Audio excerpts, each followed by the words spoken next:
Okay, I'm going to show you a quick little tutorial on how to go about making a tube inside a tube.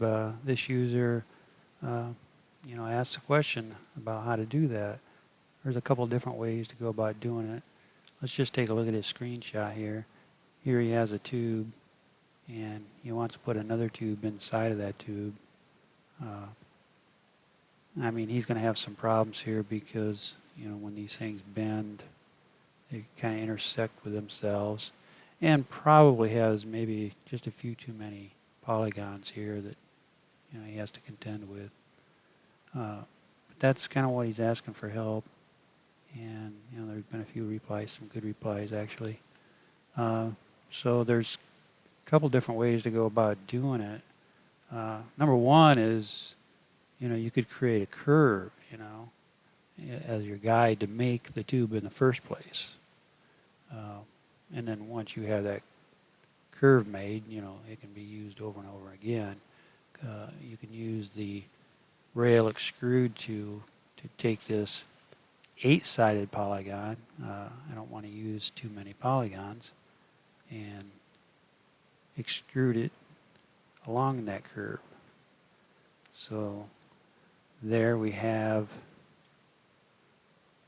our original, our tube. And then what I'm going to do is I'm going to just copy this polygon and paste it over here. Let's go back to this, and let's just delete these real quick. And I'm going to just thicken this just to give it some thickness. So we'll put a little thickness on it. And let's just go into sub D mode to kind of smooth it out, make it look pretty. And let me just tighten up these edges with some loops. Again, just trying to make it look pretty at the end here. Okay, so now we want to put a tube inside there. Well, we have our curve, and now we have our polygon. So let's just go ahead and make this a little smaller. Say about so. And then we'll run the tool again. And, this time we don't really need to thicken this. We'll just bevel these a little bit, give them a little inset here, and then we'll run this little tool here.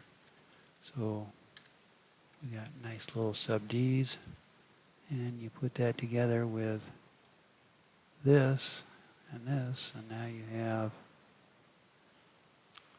your tube inside a tube.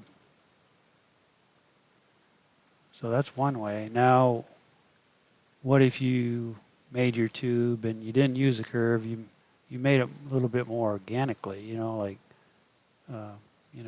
just went around here and extruded some edges, and just kind of made your thing a little bit more organic. Well, you don't have a curve to work with. So in that case, what you could do is you could use a couple of tools to help you get this, make this the way you want it. I would start maybe by using the thicken tool on this. So let's go ahead and do that. Let's use thicken, and we're going to give it some thickness. But what we want to do, we want to make sure we create a new surface. So we'll create a new surface. We'll call it inner for lack of a better term. And we created that. Okay. So let's go over here to inner and just give it a little different color. You can see it's different. So now what we want to do, we want to use our polygon stats to select that surface. And then we want to copy it. And then we'll paste it over here. And we'll flip it. And, flip it. And then we'll use point normal move to just kind of make it a little smaller all the way around.